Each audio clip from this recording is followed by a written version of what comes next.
पहिला दिन एगो दुगो नहीं सुनाए सखी गलती भइल तीन का कहीं पहिला दिन तो सैया में भूसल साड़ी के हमारा तीन का कहीं पहिला दिन पिया में घुसल साड़ी के हमारा तीन का कहीं पहिला दिन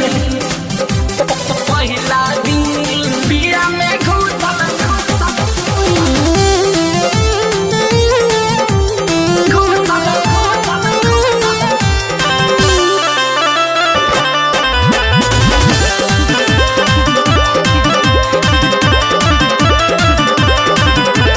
प्रीति फिल्म्स रिकॉर्डिंग स्टूडियो चिरैया।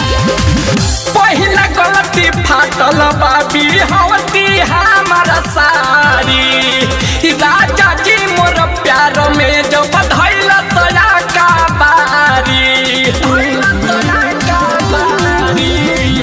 पहिला गलती फाटल बाबी हवती हमारा सारी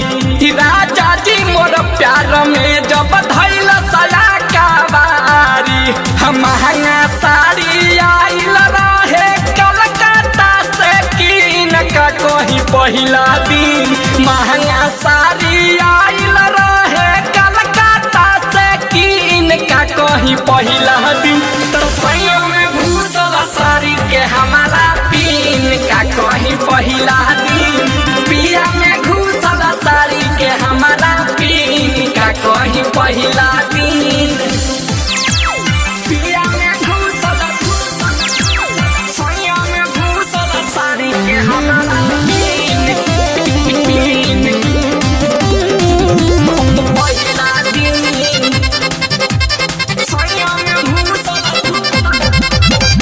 दूसरा गलती भइली राजी भइला के रेट में नाक में के नथिया टूटल चुमा चाटी ले तमे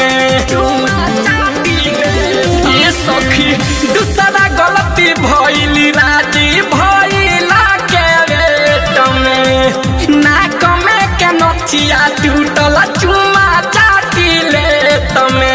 ससुरा के चिन्हासी भइल चेहरा मलिन का कहीं पहिला दिन ससुरा के चिन्हासी भइल चेहरा मलिन का कहीं पहिला दिन तो सैया में भूसल साड़ी के हमारा पीन का कहीं पहिला दिन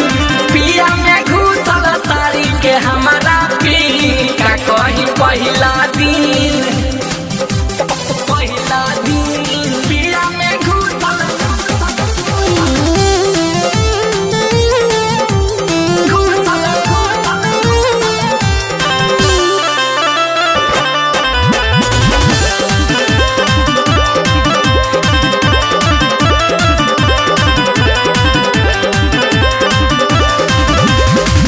तीसरा का बताई बंद भइल जबलाई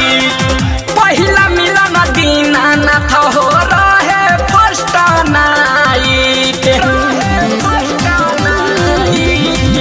तीसरा का बताई जब बंद भइल लाइट